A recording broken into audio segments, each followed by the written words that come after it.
સાબરકાંઠા જિલ્લાના ઈડર તાલુકામાં આવેલ એક સુંદર અને શાંતિભર્યા જાદર ગામમાં દર્શન નામનો એક સારો અને સમજદાર છોકરો રહેતો હતો.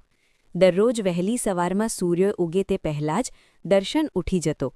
ઉઠતાં જ તે પહેલાં પોતાના માતાપિતાને પ્રેમથી નમસ્કાર કરતો. માતાપિતા તેનો સંસ્કાર જોઈને ખુશ થઈ જતા. નમસ્કાર કર્યા પછી દર્શન નિયમિત રીતે અભ્યાસ કરવા બેસતો.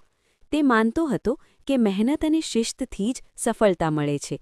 નિયમિત વાંચન કરવાથી પરિણામ પણ સારું મળે છે. એ હેતુથી દરરોજ સાંજે શાળાનું ગૃહકાર્ય કરી રાત્રે 10 વાગ્યા સુધી વાંચન કરતો. તેનો રૂમ હંમેશા ગોઠવેલો રહેતો.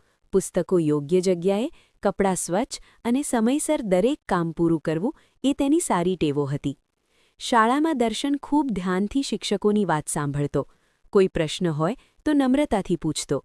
તે માત્ર પોતાનો જ નહીં પરંતુ મિત્રોની પણ ચિંતા કરતો.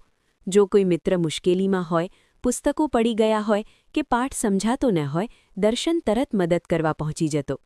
ખાલી સમયમાં તે મોબાઈલ રમતો નહીં પરંતુ પુસ્તકો વાંચતો. તેને કુદરતથી પણ ઘણો પ્રેમ હતો. રોજ તે વૃક્ષોને પાણી આપતો અને બધાને કહેતો કે વૃક્ષો આપણું ભવિષ્ય છે.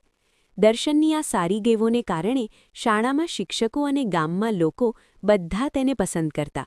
બાળકો તેને પોતાનો આદર્શ માનતા. ધીરે ધીરે દર્શન આખા ગામ માટે એક ઉત્તમ ઉદાહરણ બની ગયો. એવો ઉદાહરણ કે સારી ટેવો જીવનને સુંદર બનાવી દે છે.